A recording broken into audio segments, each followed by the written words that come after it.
आप सभी को विभव देव शुक्ला का सादर प्रणाम। तारीख है 27 मई। आप पूछेंगे इस तारीख में क्या खास है, ऐसा क्या हुआ था इस दिन। ऐसा है कि हम भारतीय नागरिक हैं, जितने जज्बाती उतने ही उत्साही। हमारे लिए दिन और तिथियां बेहद खास होती हैं, यानी आज के दिन भी कुछ न कुछ तो अलग है।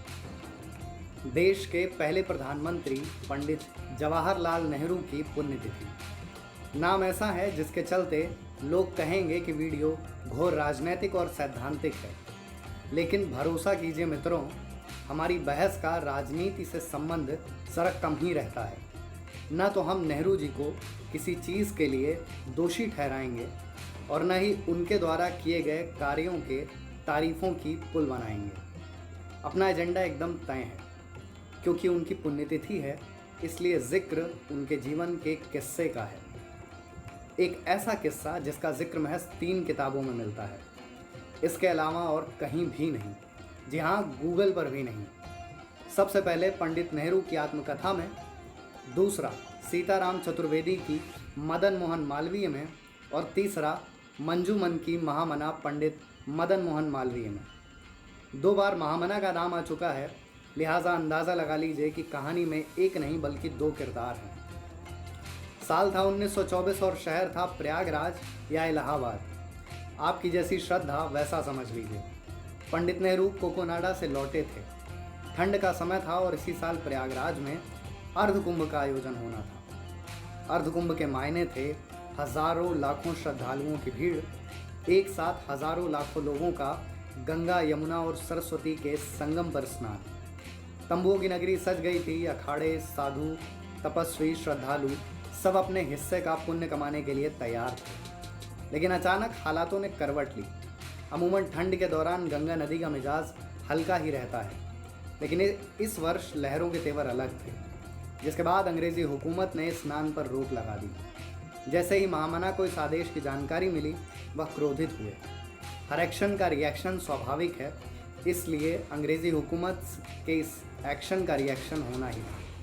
महामना ने अंग्रेजी हुकूमत से इस विषय पर बात करने का प्रयास किया, लेकिन महामना की टनक मिजाजी के चलते बात बनना तो दूर, उल्टा बिगड़ गई।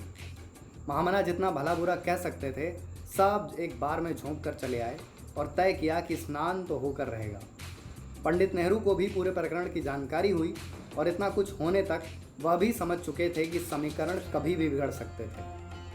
लिहाजा पंडित नेहरू शाही स्नान की भोर में अकेले ही घाटों का मुआयना करने गए। घाटों का लगभग हर कोना बांस और बल्लियों से कसा हुआ था।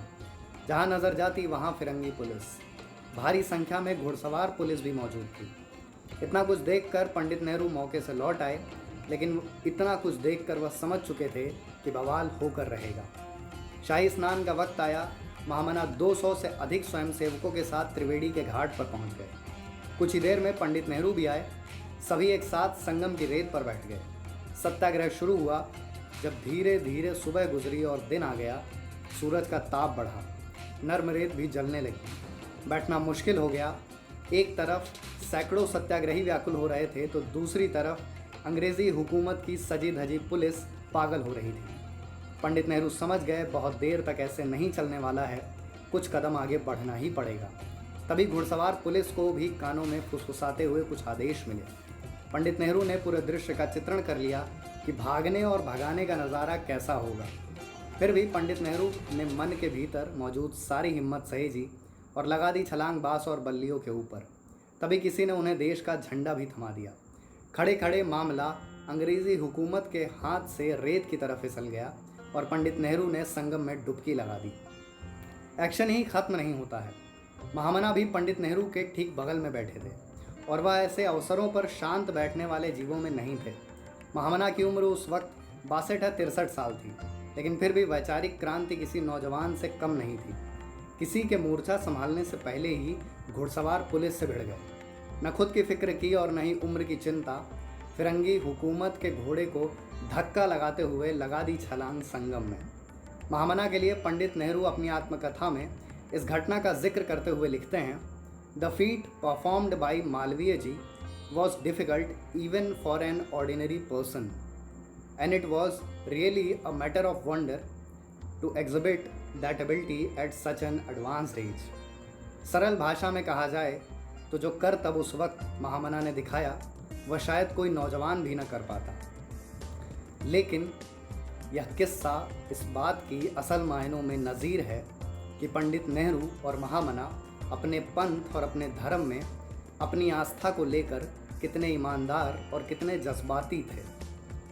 किस्से तमाम सुनने को मिलते हैं, लेकिन जिसमें क्रांतिवीर खुद छलांग लगा दे और मोर्चा संभाल ले, ऐसे किस्से मिजाज में वाकई अनोखे और कीमती होते हैं।